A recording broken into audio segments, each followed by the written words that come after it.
So one of the questions that really animates the book of Margery Kempe and runs throughout it is the tension between being a holy woman and being a middle-class, urban person who needs to earn a living, who wants to be a good wife, who wants to be a person of this world. And in medieval terms, this is a very common question. It's called the mixed life. How do you have a mixed life between God and the world? How do you mix your life between heaven and earth, if you like? But for Kempe, this is a constant tension, and that's really one of the stories the book of Margery Kempe tells.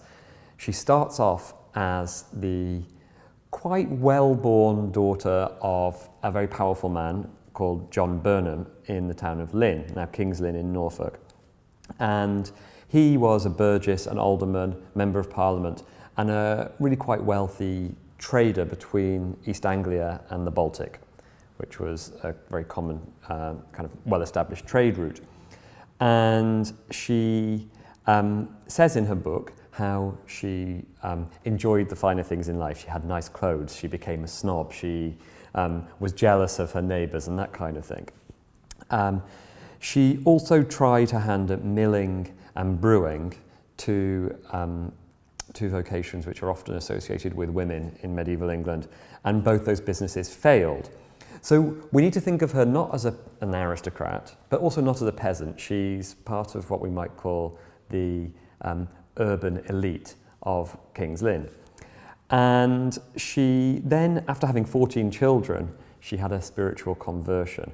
So really, we see this tension between sacred and profane running throughout the book, and it's the kind of fulcrum that the book hinges on, is her conversion to Christ. And following that, she becomes a pilgrim, she becomes chaste, she refrains from meat, she wears white clothes, and she starts these very disruptive bouts of visionary weeping, which become one of her trademarks and a sign of her love of God and love of Christ. And what the book charts her spiritual progress, if you like, her spiritual conversion. And in one sense, it could be seen as a spiritual autobiography, the movement from a sinful wretch to a visionary who is filled with the Spirit of God. But throughout the book, we never really lose that tension between the heavenly and the earthly, or the sacred and the profane. Constantly, Margery Kempe is being slandered and gossiped about by the people around her.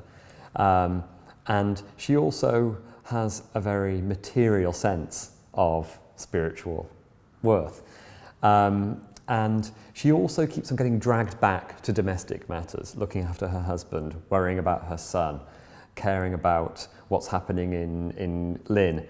And so really she is trying to be a saint, but she ends up being, the book ends up also giving us a very detailed portrait of everyday life. And I think that's a constant tension that's going on in the book.